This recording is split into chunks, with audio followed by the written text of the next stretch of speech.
শীতলকুচিতে BJP প্রার্থীর গাড়ি ভাঙচুর এবং হামলার অভিযোগ। শীতলকুচির বিজেপি প্রার্থী সাবিত্রী বর্মনের গাড়িতে ভাঙচুর করা হয় এবং হামলা করা হয় বলে অভিযোগ উঠেছে তৃণমূলের বিরুদ্ধে, যদিও শাসক দল অভিযোগ অস্বীকার করেছে।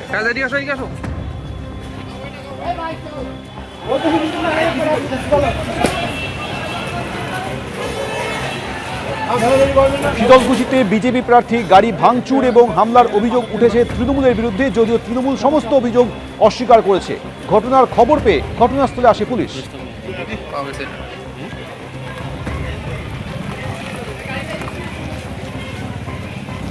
শীতলকুচির বিজেপি প্রার্থী সাবিত্রী বর্মনের গাড়ি ভাঙচুর করা হয় এবং হামলা চালানো হয় বলে অভিযোগ উঠেছে তৃণমূলের বিরুদ্ধে।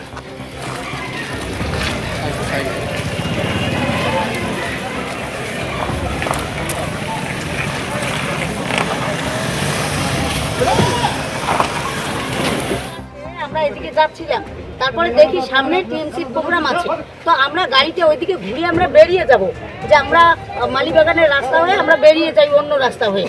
সাথে সাথে ওরা দৌড়ে এসে আমার গাড়িটা দেখেন কিভাবে ওরা ভাঙচুর করলো। আমার সামনে আমার এদিকে কাজ ছিটকে এসে আমাদের গায়ে লাগছিল। ভাঙচুর করলো টিএমসি লোকজন। কোন জায়গাটায় হয়েছে ঘটনাটা? এই যে সিআরপিএফ সামনে দাঁড়িয়ে আছে, তাও কিছু করে না। ওদের সামনে মারছে, ওরা হাত পা গুটায় যেভাবে দাঁড়িয়ে আছে। কোন জায়গাটায়? থানার সামনে। ভোটের আগে ফের রাজ্যে এলেন কেন্দ্রীয় স্বরাষ্ট্রমন্ত্রী। কাল বোলপুর, খয়রাশোল এবং পশ্চিম বর্ধমানে জনসভা করবেন অমিত শাহ। দুর্গাপুরে রোড শো করবেন। সকাল 11:30টায় বোলপুরের পল্লীমঙ্গল ক্লাব ময়দানে জনসভা করবেন অমিত শাহ। এরপর দুপুর 12:45-এ বীরভূমের খয়রাশোলে ফুটবল মাঠে জনসভা রয়েছে অমিত শাহের।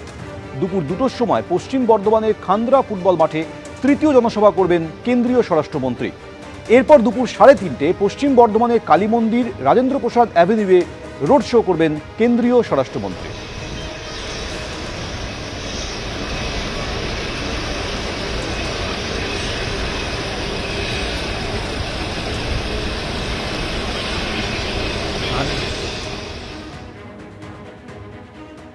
এদিকে রবিবাসরীয় প্রচারে রাজ্যের দুই প্রান্ত থেকে প্রচারে ঝড় তুললেন নরেন্দ্র মোদী এবং মমতা বন্দ্যোপাধ্যায়।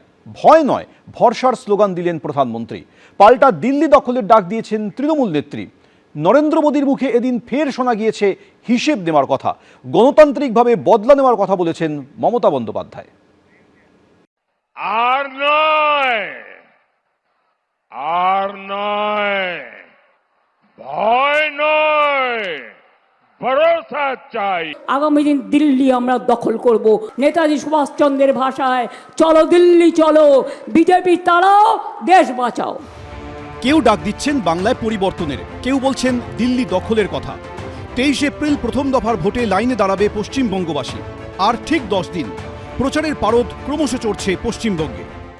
मैं देख रहा हूं बंगाल की जनता टीएमसी सरकार से पल पल का हिसाब मांग रही है, पाई पाई का हिसाब मांग रही है। और टीएमसी वाले सुन लो, कान खोल करके सुन लो, 4 मई के बाद बीजेपी सरकार बनेगी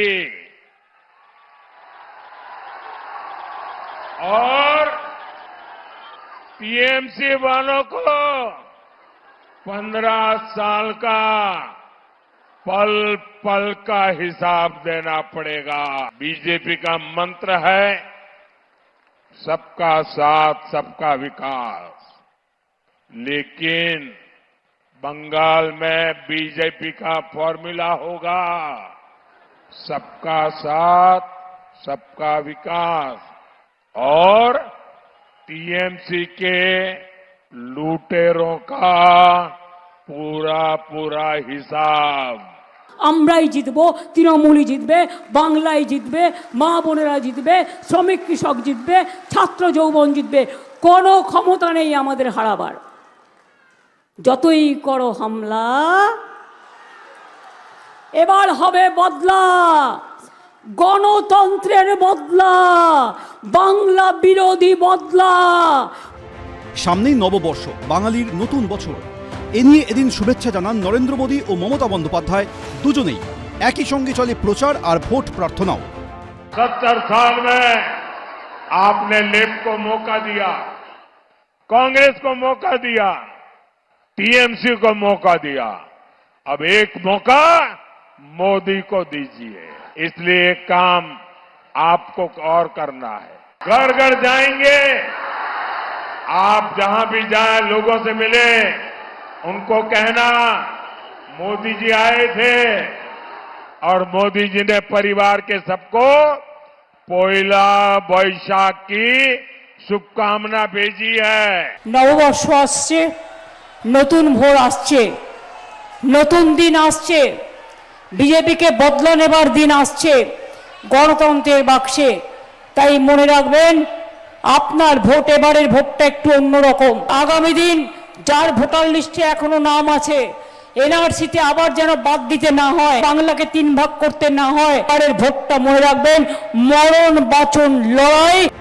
উত্তর থেকে দক্ষিণ সুপার সানডেতে জোর কদমে চলল প্রচার, একই সঙ্গে আক্রমণ পাল্টা আক্রমণে চলল রাজনীতির পারদ। এবিপি আনন্দ, এগিয়ে থাকে, এগিয়ে রাখে।